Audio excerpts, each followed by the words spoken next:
चित्तौड़गढ़ नगर में मोहन और भोला दो भाई रहते थे। मोहन बड़ा और तेज तर्राक था।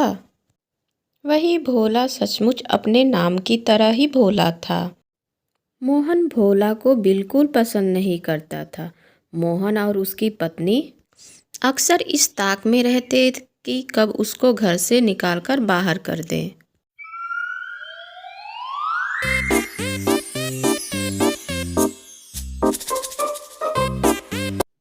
अजी जल्दी कुछ करिए ताकि इस भोदू राम को हमको मुफ्त की रोटियां ना खिलानी पड़े। मैं भी इसी मौके की तलाश में हूँ भाग्यवान।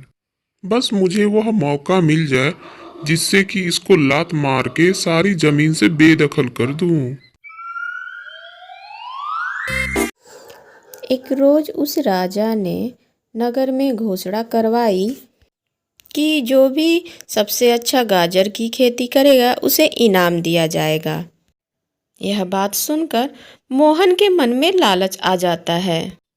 अगर मैंने गाजर की खेती अच्छे से कर ली तो इनाम तो मुझे ही मिलेगा, लेकिन मुझे इस भोला के साथ ही भी बांटना पड़ेगा क्योंकि उसको खेती करनी भी नहीं आती। सारी मेहनत मेरी होगी और इनाम दोनों में बटेगा। तो आप एक काम क्यों नहीं करते जी, उस भोला को पहले ही बंजर जमीन थमा दो।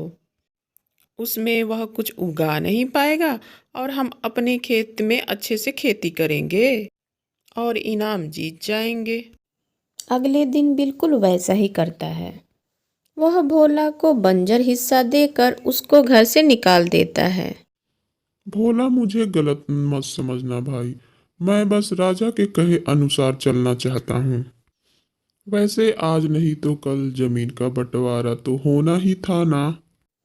इस तरह चालाक मोहन अपने उपजाऊ खेत में गाजर की खेती कर लेता है, जिससे उसके खेत में कुछ समय बाद अच्छी गाजर उगाती है। उधर भोला अपनी बंजर खेत पर बेचारा कुछ नहीं उगा पाता है, क्योंकि उसके बंजर खेत पर हल चलाना भी मुश्किल था। भोला अपने बंजर खेत के बगल में ही झोपड़ी बनाकर रहने लगा। ऐसे ही दिन बीतते हैं। प्रतियोगिता का समय भी नज़दीक था। एक रोज उदास भोला अपने बंजर खेत के सामने ही बैठा होता है। तभी एक खरगोश उछलता हुआ उसके पास आता है। पेड़ के नीचे बैठे भोला का हाथ चूमता है, मानो वह उससे कुछ कहना चाहता है। अरे, इस बंजर भूमि पर यह खरगोश क्या कर रहा है? लगता है यह मुझे कहीं ले जाना चाहता है। भोला उस खरगोश के साथ उसके पीछे पीछे चला जाता है। खरगोश उसे पत्थरों के पास ले जाता है, जहां वह देखता है कि उस पत्थरों के नीचे कुछ खरगोश दबे पड़े हैं। भोला उन खरगोशों को एक एक करके वहां से बाहर निकालता है।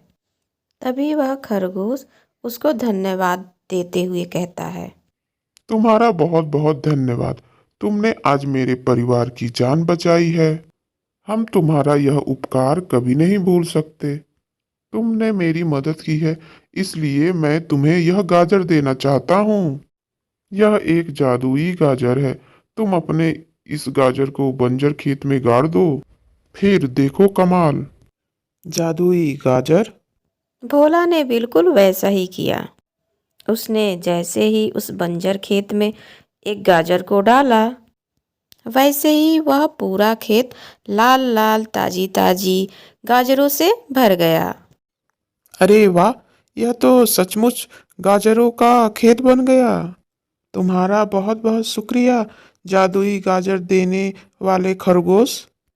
अगले दिन ही प्रतियोगिता का दिन था। सभी लोग अपनी ताजी ताजी गाजर लेकर राजा के दरबार में पहुंचे। भोला भी अपनी गाजर लेकर वहां पे पहुंचा, जहां पर राजा उस गाजर को देखकर बहुत प्रसन्न हुए। अरे वाह, यह तो बहुत सुंदर मोटे मोटे और लाल लाल गाजर हैं। इतने सुंदर गाजर मैंने आज से पहले कभी नहीं देखी। कहीं यह वही तो गाजर नहीं जिसकी मुझे तलाश थी। फिर राजा भोला के पास जाते हैं और उससे पूछते हैं। सच सच बताना, क्या यह गाजर तुमने अपने खेतों में उगाई है या यह एक जादुई गाजर है? राजा जी, अगर सच कहूँ तो यह एक जादुई गाजर है। किसी ने मुझे उपहार में दी थी। फिर भोला ने राजा को सब कुछ सच सच बता दिया। राजा प्रसन्न होकर कहता है, अरे, यह वही तो गाजर थी जिसकी मुझे कब से तलाश थी।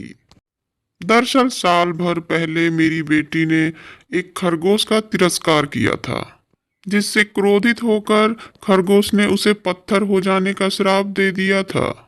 जिससे मुक्ति का तरीका उसने खरगोश द्वारा ही जादुई गाजर को बताया था।